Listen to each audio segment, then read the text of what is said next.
Hey squad, welcome back.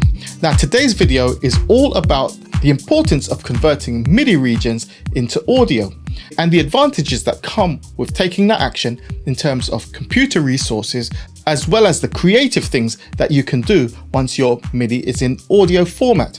Now the track I'm using is my song called Promise, which you'll be able to check out at deucebeats.com, and all of the links are in the description.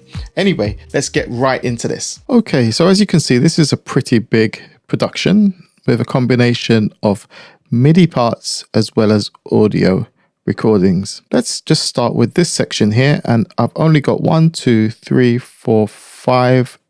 6 elements playing.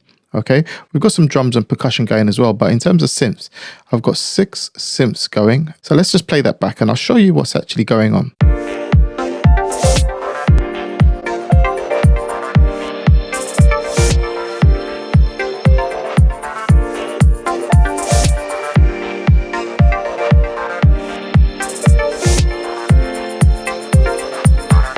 Okay, so besides the drums and percussion, we've got the Synth one here. We've also got Codex, Alchemy, Absynth, Contact, and Massive. All of these are playing in this section right now. So, is it necessary to have these all live and playing all the way through my track? Well, definitely not. In addition to all of this, let me show you. So, say for example, on the Codex track, I'm going to just solo this bit on its own so you can actually hear what's going on here.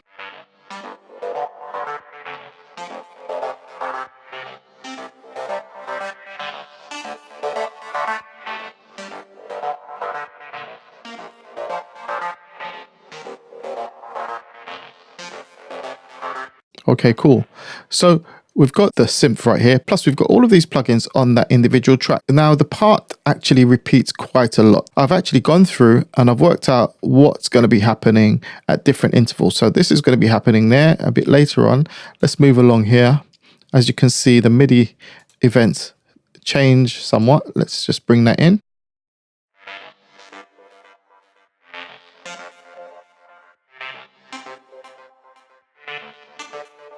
So I've shortened the MIDI notes right here. So as you can see, so these MIDI notes relate to this region right here. And if I was to click on this one, these MIDI notes or events relate to this section here. So I've made a change. So all I've got to do, rather than having this codex playing and eating up loads of processing power, all I need to do is highlight this whole thing, and I'm just going to bounce in place. All right, Control B. Bounce in place. Now I've got the option of bypassing effects and including the audio tail in the file. I'm going to switch the these off, and I'm not going to bypass the effects because I'm happy with what these effects are doing right now. I'm going to tell it to create a new track, mute the original. I'm not going to normalize, and I'm going to allow the effects to be bounced down as well. So let's hit that. Okay. Now the part has been bounced in place. Let's have a quick listen to it.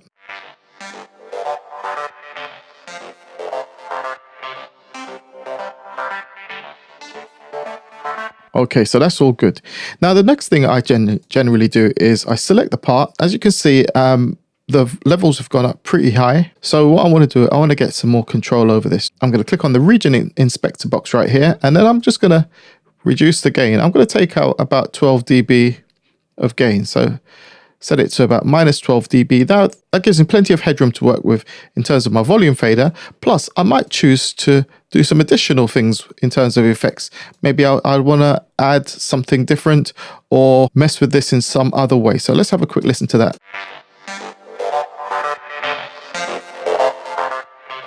Still got plenty of volume there, but plenty of headroom at the same time. Always keep that in mind, okay? Once you've bounced in place, look at the waveform shape in the actual audio region, and you can see how much energy is in there. And sometimes you just need to reduce it. You just come up here to the region inspector, and you can reduce the gain there. Okay, so that's that one. Okay, let's take that one out. Let's go to something else, maybe the Synth one.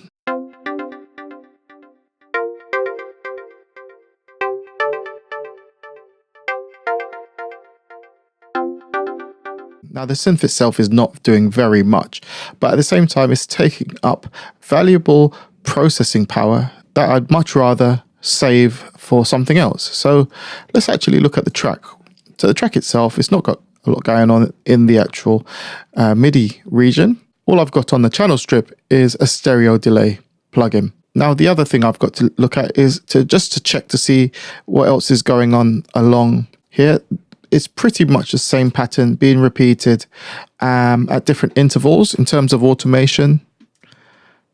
There's nothing really happening in terms of automation either. So I think this one can be bounced down again. I'm going to print the file with the stereo delay. The key command is Control B. Let's bounce in place.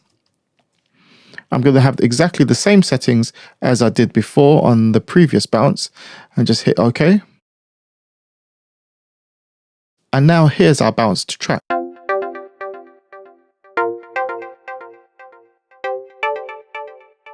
Now, in fact, I'm quite happy with the actual energy in this. So I'm not going to bother with reducing the gain as I did with the previous part, because this gives me a lot of headroom should I need to make any adjustments in terms of volume in the mix. Okay, so besides actually saving on processing power, there are other huge advantages to bouncing your MIDI parts down to audio. And I'm going to demonstrate with this one right here. So the part I'm going to play now is the piano part, and it's generated by Contact.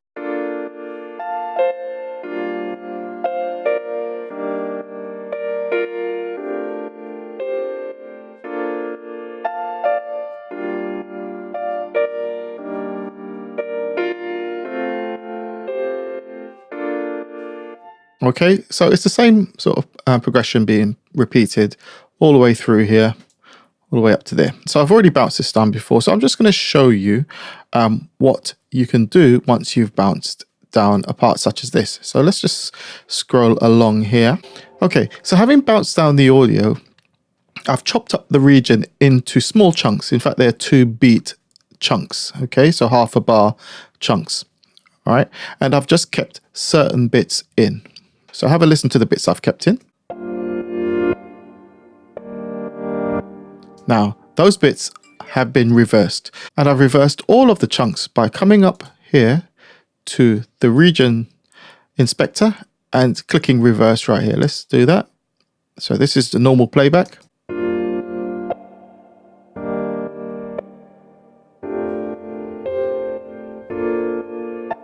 With reverse.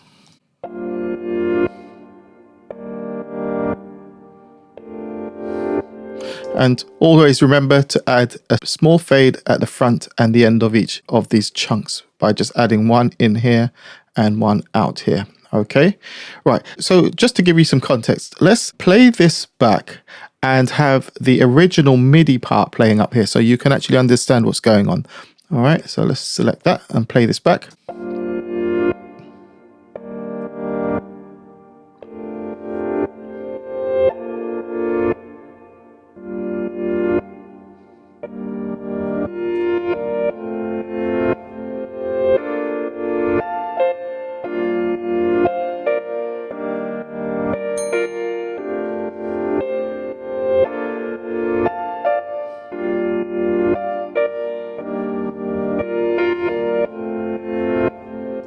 Now consider this, if I had my MIDI part in its original MIDI form and not bounce down to audio, there's no way I'd be able to create this reverse effect. It's just not going to happen. And that's just one great application that we can apply to an audio region as opposed to MIDI. I can now add additional audio effects to this part. Okay, so the principle of bouncing down MIDI parts to audio is relevant to all DAWs that you might be using, whether it's Cubase, Pro Tools, Ableton, whatever.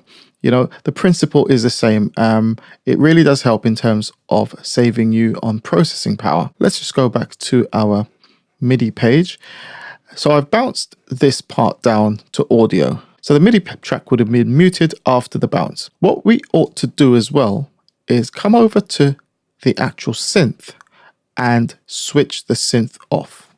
Until you switch the synth off and the plugin off, you're not actually saving anything on processing. Now, when Logic loads, it will recognize these plugins should sit here, but it doesn't actually load the plugin, which is a really great feature. All I need now is to hide this. So I'll press H on my keyboard, select H right here. And when I press H again on my keyboard, the piano MIDI region is now hidden in the background. So it's not occupying space on my main window, cluttering my arrangement. If I need to get back to it, I press H again on my keyboard, and here it is right there. Okay, I've done the same for my 808 bass lines. Let's come down here. I've done it here with this part, which came from Massive, and this is the part right here. Let's play that back for you.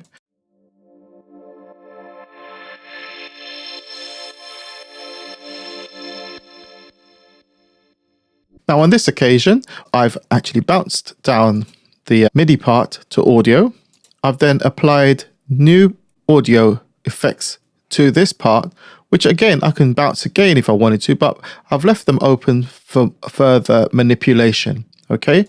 However, the key thing is with regards to Massive, I've disabled it. And if I was to switch it back on and go to the actual plugin itself, the patch that I'm using is still in place. Okay, so don't worry about losing the setting or the patch or the preset.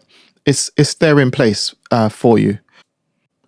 Okay, so to quickly recap, let's say we have a part such as this alchemy part.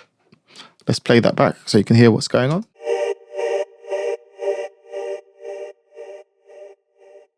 Okay, cool. And that's all that's happening there. All I need to do is bounce this down to audio. So I will select the section that I want to bounce down, and I'll use the key command Control B to bounce. I generally leave all of these switched off. However, I'll mute the source and create a new track as a destination track. Hit OK. That creates a new audio file for me. Okay, audio track. Let's have a listen to that.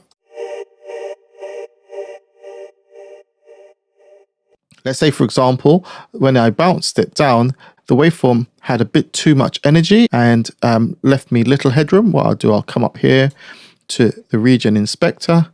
I'll adjust the gain right here to give me enough headroom to work with. The other thing I might do, I might choose to chop this up into chunks and then hit reverse down here. So let's say, for example, I was going to chop it up into 1 bar chunks. All I'll need to do is set my cursor to the scissors tool. I'll hover over the 1 bar grid line, hold down the option key and click. And now that's split that all up into 1 bar chunks. Hover over all of that, hit reverse.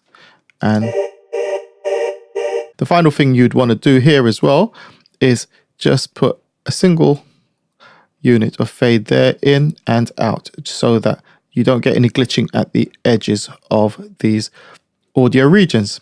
You can add more audio effects to the part if you wanted to. However, go back to Alchemy, switch the plugin off, as well as all of these plugins as well. So switch off the synth and all of the plugins. Now I've actually saved myself some processing power. Final thing to do here is press H on the keyboard, then select H right here to hide, hit H again, and now that's hidden in the background. Press H again to bring it back. And we've got it right here. Okay. Thanks so much for watching. I really appreciate you taking the time to check out the video, and I hope it was beneficial to you in your music production development and growth. Now there's loads more content on my channel, which I encourage you to check out. And remember to support me on my musical journey at deucebeats.com. Remember to switch on your notification bell so when my next video drops, you'll find out straight away. Until next time, keep on making that great music. I'm Dr. Deuce. Peace.